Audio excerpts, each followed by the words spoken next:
तो आपको पता है, जिसकी शादी हो तब भी खुशी, ना हो तब भी खुशी, क्योंकि हो जाएगी तब भी वो दुखी रहेगा, नहीं होगी तब भी दुखी रहेगा। दोस्तों, आज इस कहानी में कुछ ऐसा ही मामला है। नमस्कार, आदाब, सत श्री अकाल, मैं हूं दीपक, आप देख रहे हैं डीके भारत न्यूज। मामला है मध्य प्रदेश के इंदौर का। वहाँ एक डॉक्टर थे जो डॉक्टर MBBS रोज अपनी दुकान पे और अपने रोज की तरह पेशेंट और मरीज को देखा करते थे। प्रतिदिन उनका ऐसा ही चलता रहता था। अचानक केबिन में एक ऐसी लड़की प्रवेश होती है जिस लड़की की इतनी अच्छी खूबसूरत होती है, ऊपर वाले ने उसे ऐसा बनाया बहुत खूबसूरत, जिसकी तुलना की जाए वो कम है। डॉक्टर साहब ने उसे देखा, खुश हो गए और उससे पूछा, आप कहाँ की रहने वाली हो? लड़की ने कहा, मैं ग्वालियर के पास मेरा एक गांव है, मैं वहाँ की रहने वाली हूँ। डॉक्टर साहब बोले, मैं भी ग्वालियर का रहने वाला हूँ, और आप क्या कर रही हो? तो लड़की ने कहा, मैं MBBS की ट्रेनिंग कर रही हूँ यहीं पर। डॉक्टर साहब बहुत खुश हुए। डॉक्टर साहब की शादी नहीं हुई थी।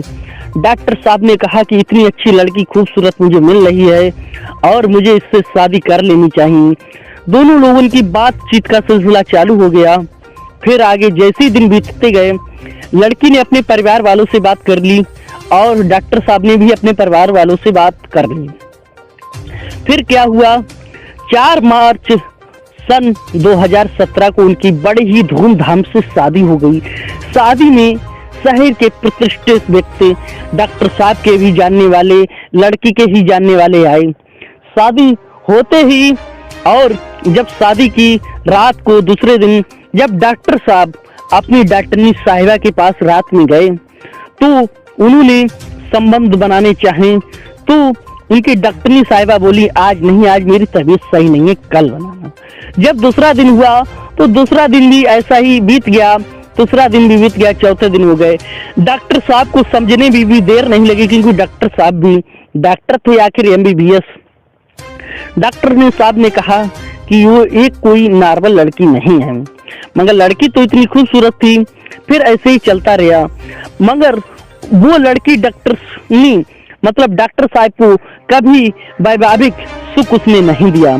डॉक्टर साहब इस पे पंचायत बैठालते रहते और उन्होंने अपनी ससुराल वालों से भी कहा कि आपकी लड़की मुझे वैवाहिक सुख नहीं दे सकती है। पंचायतें बुलाते रहे, इधर डॉक्टर साहब अपने पैनल से कहते रहे और उधर ससुराल वालों से कहते रहे, मगर इसका कोई नतीजा नहीं निकला। फिर डॉक्टर साहब ने इंदौर के फैमिली कोर्ट में अपील की जज साहब से, ये मेरा मामला देखो।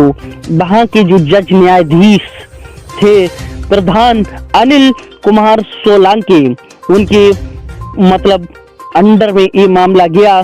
फिर क्या हुआ, तारीख पर तारीख पड़ती रही और डॉक्टर पक्ष लड़का पक्ष हमेशा तारीख पे जाता था, मगर लड़के पक्ष कभी भी तारीख पर नहीं गया। आगे जब उन्हें जज साहब को गुस्सा आया, उन्होंने पुलिस का सहारा लिया। फिर पुलिस के द्वारा लड़की पक्ष जो कोर्ट में हाजिर किया गया। जब लड़की का मेडिकल परीक्षण कराया गया तब सब वहाँ के जज साहब सब लोग हैरान हो गए, क्योंकि जो लड़की थी वो कभी वैवाहिक सुख दे ही नहीं सकती थी। ऊपर वाले ने उसे लड़की तो बनाया था, कुछ ढांचा लड़की जैसा था, मगर बाकी चीज लड़की जैसी नहीं थी। उस लड़की ने सर्जरी भी कराई थी, मगर वो भी नाकाम हुई। फिर उसके बाद डॉक्टर साहब ने कहा, मुझे इससे अलग रहना है, और लड़की को भी अलग रहना पड़ा। मगर जो डॉक्टर साहब के वकील थे अनिल कुमार ठाकुर, वो बोले, ऐसा मामला इंदौर फैमिली कोर्ट में पहली बार आया कि किसी ने आरोप लगाया कि अपनी पत्नी के ऊपर मुझे वैवाहिक सुख नहीं दे सकती है। ये लड़की ने अपने कभी परिवार वालों को ये बात नहीं बताई, क्योंकि ये अगर किसी लड़की से आपको मोहब्बत है अगर, तो उसके पीछे में उसका बैकग्राउंड आपको देख लेना चाहिए कि क्या है क्या नहीं।